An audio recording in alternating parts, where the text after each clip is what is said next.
Pernikahan antara Sarah bersama Kylian Potter menjadi perhatian banyak orang karena pernikahan itu terjadi secara tiba-tiba. Kurang dari 1 bulan ketika Sarah dilamar, Sarah langsung melakukan pernikahan, di mana diketahui Kylian Potter bukanlah orang Indonesia, di mana Kylian Potter merupakan orang asli dari negara Jerman yang rela datang ke Indonesia hanya untuk menikahi Sarah. Bahkan pernikahan itu terjadi secara Islam juga teman-teman, dan Kylian Potter mulai belajar banyak hal baru, seperti salah satunya adalah makanan Indonesia yang sangat jarang dimakan oleh Kylian Potter. Tentu saja ini menjadi hal yang cukup menarik untuk dibahas, tetapi yang lebih menarik adalah komentar dari masyarakat Indonesia terhadap perjalanan hidup dari Sarah, dimana sebelumnya Sarah memang mempunyai mantan nih teman-teman, yang dikabarkan sangat dekat dengan Sarah, tetapi Sarah memilih untuk menikah dengan orang lain. Dimana kalau kita melihat pada kolom komentar, banyak orang mulai bertanya, "Kak, nggak klarifikasi?"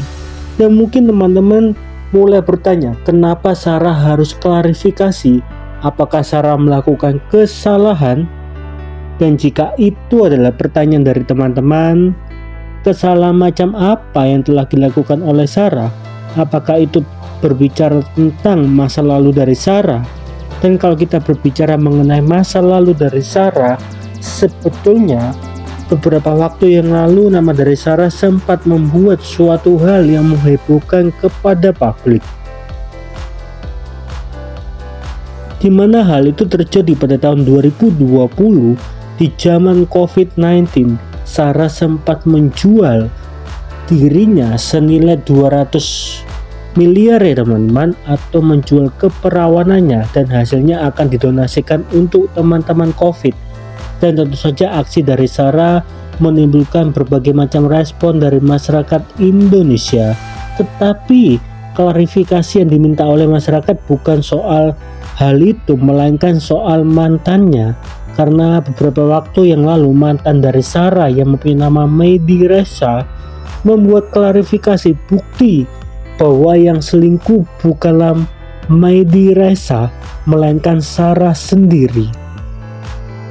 Berbagai macam bukti chattingan antara Mehdi Reza kepada Sarah ditunjukkan kepada publik, di mana secara terang-terangan Sarah meminta izin untuk berpaling dengan cowok Jerman ya teman-teman. Bahkan ketika foto prewedding yang dilakukan pada bulan Januari di tahun 2024 dan di bulan Desember, nama dari Sarah sempat tetap berkomunikasi dengan Mehdi Reza.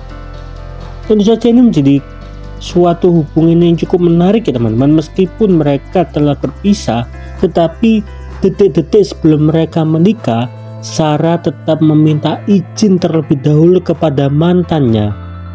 Maka ini menjadi hal yang cukup aneh, kenapa sebagai seorang mantan tetap dilibatkan sampai ke dalam dunia pernikahan. Bahkan beredar sebuah foto antara Sarah bersama mantannya ketika mencoba baju prewedding ya teman-teman.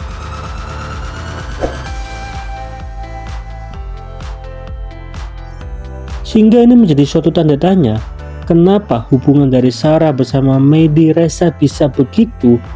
Karena pada akhirnya Sarah memutuskan untuk menikah bersama orang Jerman itu yang mungkin baru dikenal beberapa hari yang lalu. Lalu bagaimana tanggapan dari teman-teman soal Sarah bersama orang Jerman tersebut? Apakah teman-teman merasa bahagia? Dan bagaimana bukti yang ditampilkan oleh Mehdi Reza? Kira-kira apakah itu adalah bukti yang membuat teman-teman mempunyai pendapat yang berbeda? Coba dong tolong tulis di kolom komentar.